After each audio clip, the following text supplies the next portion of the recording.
Pela manhã, no culto da manhã, nós estamos caminhando no livro de Efésios, capítulo a capítulo, texto após texto, até o final desse mês, é isso mesmo, né, Lucas? Até o final do mês, começo de dezembro, nós terminamos o livro de Efésios. Estamos já no capítulo 5, e hoje a parte do versículo 15 ao versículo 20. Diz assim a palavra de Deus: portanto, vede prudentemente como andais, não como nécios, e sim como sábios, remindo o tempo, porque os dias são maus. Por esta razão não vos torneis insensatos, mas procurai compreender qual a vontade do Senhor. E não vos embriagueis com vinho, no qual há dissolução, mas enchei-vos do Espírito, falando entre vós com salmos, entoando e louvando de coração ao Senhor, com hinos e cânticos espirituais, dando sempre graças por tudo a nosso Deus e Pai, em nome de nosso Senhor Jesus Cristo. Amém. Esse trecho da carta de Paulo aos Efésios faz parte de uma porção grande das Escrituras, que os teólogos chamam de aconselhamento noutético, que vem de uma palavra noutesia, que significa colocar na mente. E na Bíblia há muitas porções de aconselhamento, de instrução, especialmente nos escritos de Paulo, porque Paulo estava orientando os cristãos nessa nova fé. Antes eles eram pagãos, eles eram adeptos de religiões politeístas com vários deuses. Havia uma maneira cultural de viver, uma maneira mundana de viver, uma maneira pecadora de viver. Então Paulo tinha que falar: não é assim, agora é assim que vocês devem agir como filhos de Deus, como cristãos nascidos de novo. Porém, antes de nós entrarmos nesse aconselhamento, vários que Paulo vai nos dar, há uma palavrinha no começo do texto que diz portanto. Portanto é uma conjunção conclusiva, ela liga o texto anterior ao texto posterior. E o que Paulo falou antes, o que foi falado antes? Quando você começa no livro de Efésios, a nossa primeira reflexão aqui foi sobre a predestinação, a eleição, capítulo 1. Então Paulo já tinha falado sobre a eleição. Paulo depois falou sobre a nova vida. Paulo falou que agora nós somos filhos, nós éramos filhos das trevas, agora somos filhos da luz, e nós devemos andar como filhos da luz. Então, queridos, há algo importante a ser ressaltado sobre isso. Quando Paulo traz esses aconselhamentos, ele está falando a um grupo de pessoas que já foram regeneradas. Eu insisto sempre em fazer essa diferenciação aqui nas minhas mensagens. As pessoas que já receberam um novo coração, as pessoas que já deram a meia volta, a metanoia, a mudança de mente, o arrependimento, a conversão. Porque se alguém não morreu e ressuscitou com Cristo, não adianta os aconselhamentos da palavra de Deus. Não tem efeito nenhum, porque a pessoa não aceitará nada do que lhe for falado. Às vezes pode aceitar, mas ela não tem coração para obedecer e seguir esses conselhos. Isso é um grande problema, porque propor uma caminhada de santificação, como é o caso aqui, para alguém que ainda não nasceu de novo, é pura perda de tempo. É como oferecer capim para um leão comer. Ele vai morrer de fome e não vai comer o capim.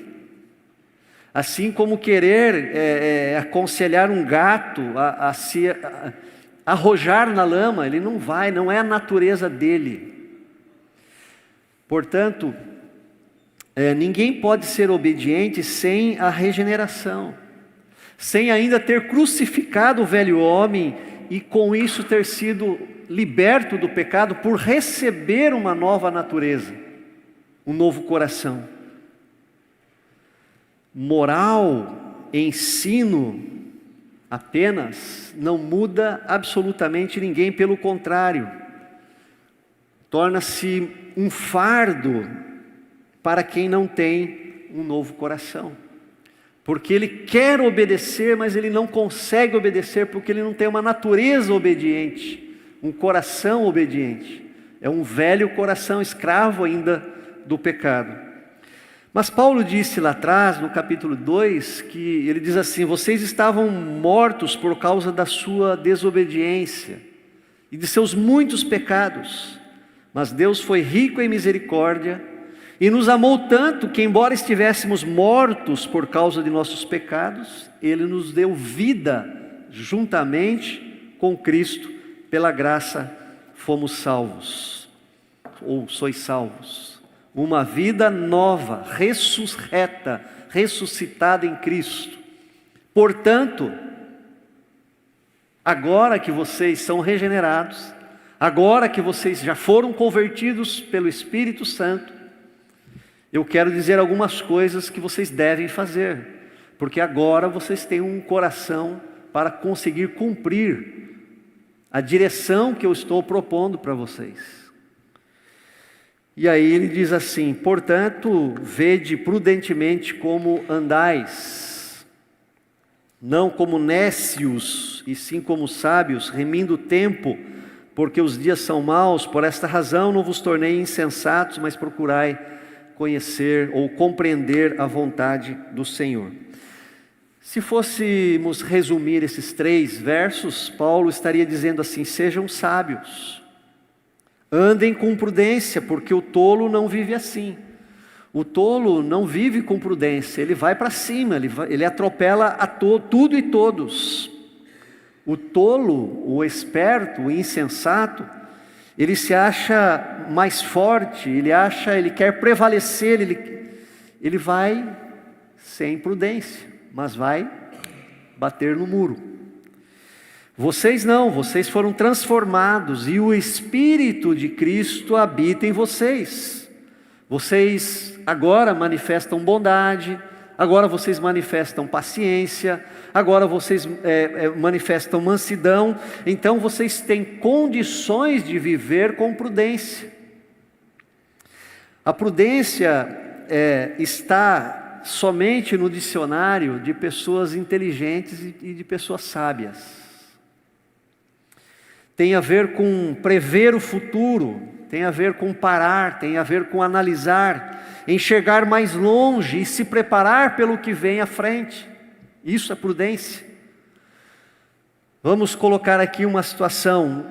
Você está andando lá no seu condomínio, tem uma pista de caminhada, ela foi planejada para isso. Você anda de uma maneira. Agora você vai para o litoral e você vai fazer uma trilha no mato, no meio da floresta. É um terreno irregular, cheio de pedras, cheio de raízes que passam pelo meio do caminho, que você pode tropeçar, aranhas, bichos e outras coisas. A sua prudência numa trilha que você não conhece é diferente da pista de caminhada lá do seu condomínio. Na pista de caminhada nós podemos andar displicentemente, mas na trilha, no meio de uma mata, você vai andar prudentemente. Então esta, queridos, é uma característica do viver do cristão regenerado. Por isso o texto diz: portanto, vocês estavam perdidos, vivendo nas trevas, mas vocês foram resgatados, agora vivem na luz. Então vivam ou andem como filhos da luz. Quem anda na luz não tropeça, não cai, porque enxerga. Vede prudentemente como andais. O cristão não vive como se não houvesse amanhã.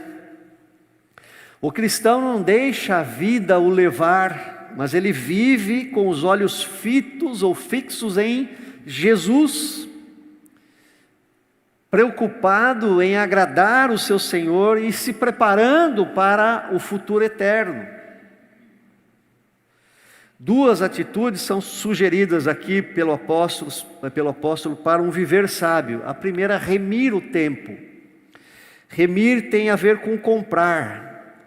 O tempo é tão caro que ele precisa ser comprado. O tempo é valioso. Meu pai dizia sempre uma frase: tempo é dinheiro. Tempo é dinheiro, menino. Você está carpindo aí a grama não, as ervas daninhas, e você para, e às vezes eu parava e me escorava na enxada para conversar com o meu amigo do lado, e meu pai fala assim: você não precisa parar de bater a enxada para conversar. A boca não trava a mão nem o pé. Tempo é dinheiro, menino. Mas aqui, especificamente, o termo usado para tempo não é cronos, não é o tempo do relógio, mas é o kairos. Kairos é o tempo oportuno. Portanto, remir o tempo tem a ver com aproveitar as oportunidades. Oportunidade, interessante, que é uma palavra que significa em direção ao porto.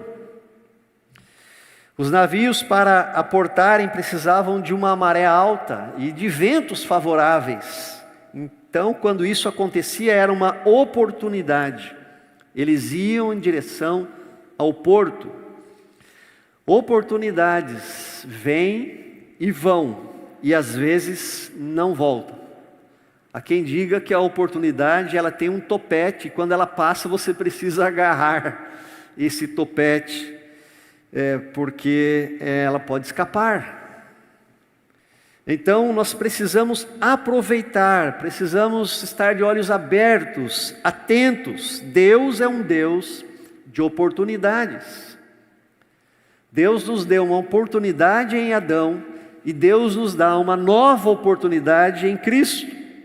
E no viver diário, nas orações, na meditação da palavra, no culto, na pregação, nesses momentos, sempre há uma oportunidade, um meio de graça. Deus, através da oração, da pregação, da palavra, da Eucaristia, Deus é esse Deus que manifesta a sua graça, cheia de oportunidades. Porque Deus nos ama e Deus nos trata como filhos. A segunda maneira, fora remir o tempo de viver sabiamente, é procurando compreender a vontade de Deus. Queridos, aí está um segredo para ser bem-sucedido na vida. Sabe por quê? Porque a vontade de Deus é boa, é perfeita e é agradável. A nossa nem sempre. Jeremias diz: porque eu sei os planos que tenho para vocês, diz o Senhor, são planos de bem e não de mal, para lhes dar o futuro pelo qual anseiam. Deus tem o melhor para nós. Ele é o nosso Pai, por que não dizer também a nossa mãe? Porque Deus gerou um filho, unigênito. Quem gera filho é mulher, quem tem útero é mulher. Deus é o nosso Pai, Deus é a nossa mãe, Deus nos ama, Ele se agrada com o nosso bem. Deus é eterno, é misericordioso, é bondoso. É quando nós aconselhamos os nossos filhos pequenos: você acha que o pai quer o seu mal? Os nossos filhos precisam ter a certeza absoluta que nós queremos o bem deles, que nós os amamos incondicionalmente. Será que Deus não quer o nosso bem? E nós precisamos compreender a vontade de Deus. Algumas semanas atrás eu falei sobre essa palavra no grego, compreender. Na verdade não é do grego, é do latim.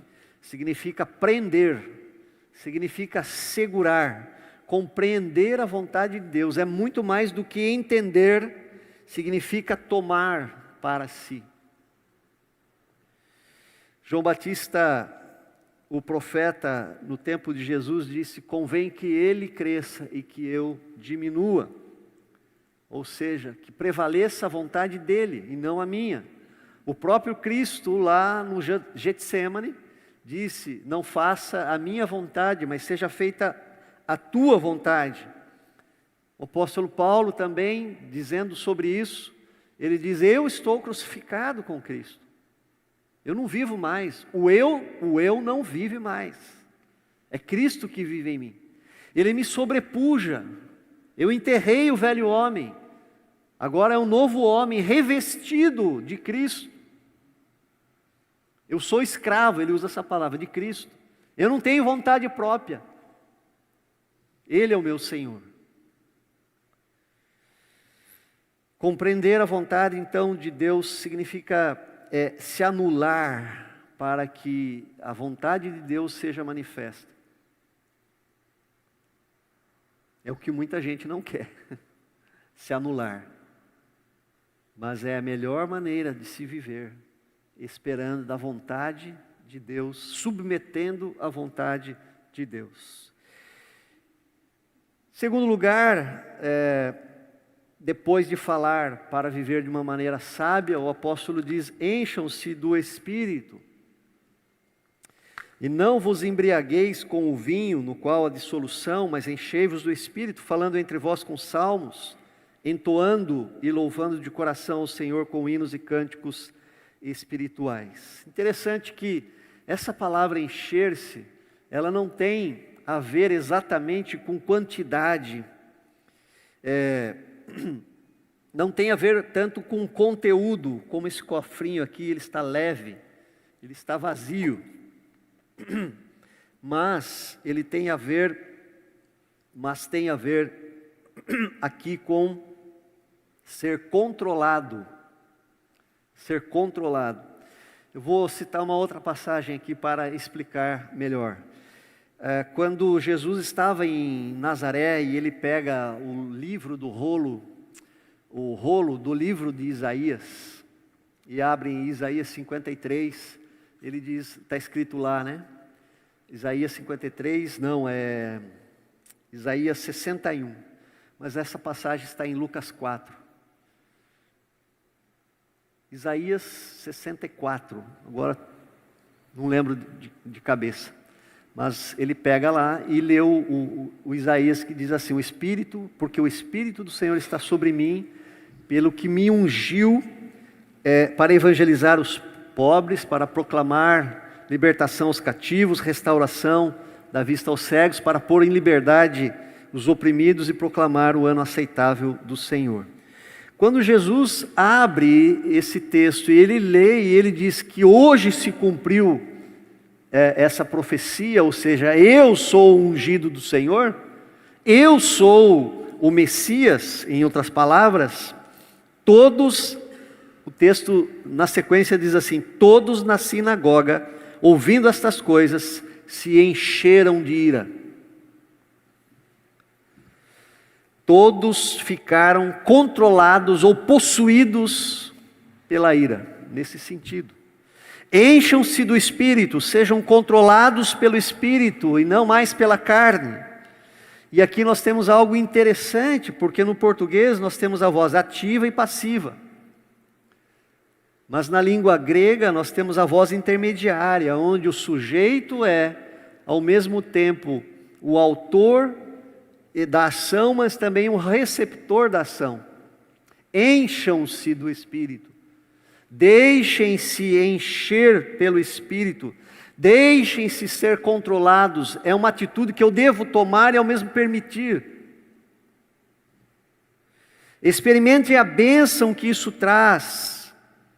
E a bênção é exatamente da agregação. O vinho causa dissolução, divisão, desagregação, mas o Espírito produz composição, produz harmonia, união. De que maneira nós podemos nos permitir sermos controlados pelo Espírito? Com a clara decisão de uma vida devocional. O texto diz: falem entre vocês com salmos. O salmo é uma bênção, o salmo é poesia, são canções que falam da alma, que falam da aflição, mas que falam do socorro, que falam da alegria. Os salmos, falando entre vós com salmos, lâmpada para os nossos pés, nós lemos agora, e luz para os nossos caminhos. Eu sou mais sábio que os entendidos, porque eu medito na tua palavra. Foi lido aqui no começo. Falando entre vós com salmos, falando entre vós a palavra de Deus, que edifica, que instrui, que alegra. Foi falado sobre as Escrituras na semana passada, a bênção que são as Escrituras. Cantando e se alegrando com músicas espirituais, com músicas que alegram valor para a nossa fé. Eu, não sei você, mas quando eu canto as canções espirituais, eu sou encorajado. Ainda que indigno quis escolher-te. Eu era indigno e Ele me escolheu, Ele me ama, isso renova a minha fé. Que segurança sou de Jesus. Tudo isso reforça a nossa fé. Canções, cânticos espirituais. A música já tem um poder natural de nos alegrar. E quando ela vem com uma letra da palavra de Deus, uma letra de adoração, uma letra de louvor, uma letra de testemunho ou de fé, muito mais. Ela não somente alegra, mas ela cumpre vários intentos em nossa alma. Porque nós adoramos através dela, ou nós nos aproximamos na adoração de Deus, nós somos encorajados por ela e nós somos alegrados por ela. Então, a verdadeira alegria, a verdadeira vida plena, é uma vida que experimenta a vontade de Deus. É uma vida que é vivida considerando Deus em tudo, em todas as decisões. É uma vida que é vivida na presença de Deus, controlada por Ele, controlada pelo seu Espírito. Se nós vivemos uma vida ao entorno da palavra de Deus, da adoração a Deus, da oração, a nossa vida vai ser permeada, controlada pelo Espírito. Vivam de uma maneira sábia, encham-se do Espírito. E finalmente Paulo traz o último aconselhamento, sejam agradecidos, dando sempre graças por tudo a Deus, o nosso Pai, em nome de nosso Senhor Jesus Cristo. O terceiro conselho, bastante positivo do apóstolo Paulo, sejam agradecidos. Querido, ser agradecido tem a ver com olhar a vida de uma maneira positiva. É você olhar o copo e dizer assim: o copo está meio cheio. Quando a pessoa mais negativa, mais depressiva, mais pessimista, ela olha para o copo e diz: esse copo está meio vazio.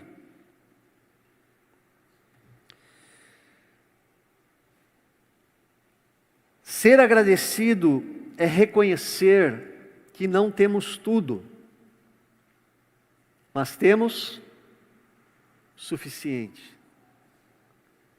Você pode reclamar por não ter tudo, ou agradecer pelo que tem. É reconhecer que nós não temos tudo, mas temos alguma coisa. Nós sabemos, e temos falado aqui sempre na hora do ofertório, toda boa dádiva, ou seja, toda bênção que nós recebemos vem do alto, vem do Pai das luzes, nós somos filhos da luz. Todo dom perfeito, ou seja, toda capacidade vem do alto, vem dele. Não conquistamos tudo, mas conquistamos alguma coisa.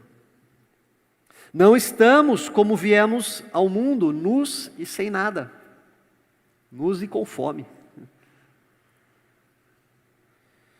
Não, Deus tem nos abençoado com toda sorte de bênçãos materiais e espirituais em Cristo Jesus.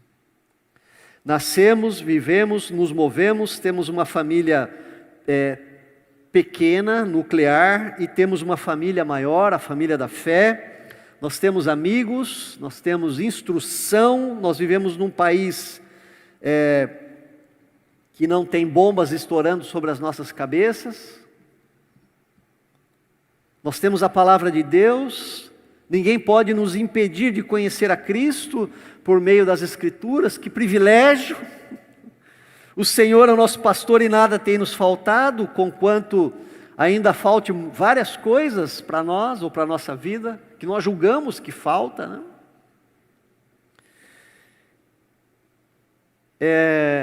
Diria assim, paradoxal, né? Falta várias coisas em nossa vida, ao mesmo tempo nós temos tudo.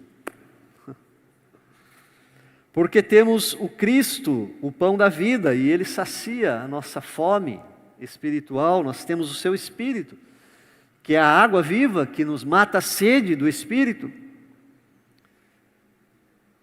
A nossa vida pode não ser as 1000 maravilhas. Eu vou citar agora o texto de Paulo, lá em Coríntios. Sim, em tudo somos atribulados, porém não angustiados. Ficamos perplexos, porém não desanimados. Somos perseguidos, porém não abandonados. Somos derrubados, porém não destruídos. Aleluia! Parafaseando o Salmo 23, se o Senhor é o meu pastor, aquilo que eu não tenho, eu não preciso. Se o Senhor é o meu pastor, aquilo que eu não tenho, eu não preciso, porque se o Senhor é o meu pastor, nada me faltará. Aquilo que eu não tenho é porque eu não preciso. Então, agradeçam o que vocês têm, Paulo está dizendo, e não praguejem por aquilo que vocês não têm. Agradeçam o pouco, porque é melhor o pouco havendo justiça do que o muito com injustiça, com pecado. Sejam grandes conquistas, sejam pequeníssimas conquistas, agradeçam. Reconheçam que tudo vem das mãos amorosas do Pai Celestial. Então saboreie, é isso que Paulo está dizendo. Curta cada vitória, por pequena que ela seja. Então, resumindo, queridos, para encerrar, vivam de maneira sábia, aproveitando o tempo e as oportunidades e procurando discernir a boa, perfeita e agradável vontade do Pai. Deixem-se encher pelo Espírito, permitam serem controlados por Ele e agradeçam em todas as circunstâncias. Paulo está dizendo assim: não faça tudo nem nada. Não seja louco de querer fazer tudo, aproveitando o tempo. E há um nível grande de ansiedade hoje. As pessoas não querem perder nada, querem fazer tudo, querem saber de tudo. Não faça tudo, mas também não faça nada. Não faça, né, nem nada. Não seja louco de querer fazer tudo, nem louco de não querer fazer nada. Tenha discernimento, procure compreender, procure agarrar a vontade de Deus. Segundo lugar, submeta-se à vontade de Deus. Toda vez que você faz alguma coisa na dúvida, não sabendo se deveria fazer ou não, geralmente você bate no muro. Descanse em Deus, espere em Deus, confie em Deus. Terceiro, abra-se ao Espírito. O presbiteriano precisa ter um pouquinho mais de ousadia na sua relação com o Espírito. Precisa depender mais do Espírito. Depender menos da inteligência e da razão.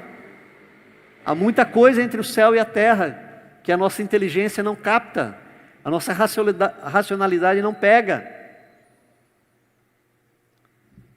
Então nós precisamos nos abrir ao Espírito. Ele é um Espírito de paz e não de confusão, não tenha medo. Em último lugar, agradeça mais e reclame menos. São conselhos, queridos, que somente aqueles que nasceram de novo podem cumprir, porque já possuem o Espírito Santo, já têm condições, já são habitados. Então agora tem condições de serem controlados por Ele e de experimentar os seus frutos, quais sejam amor, paz, alegria e outros. Então que Deus nos ajude em sua infinita graça, termos capacidade de cumprir esses conselhos para uma vida abençoada.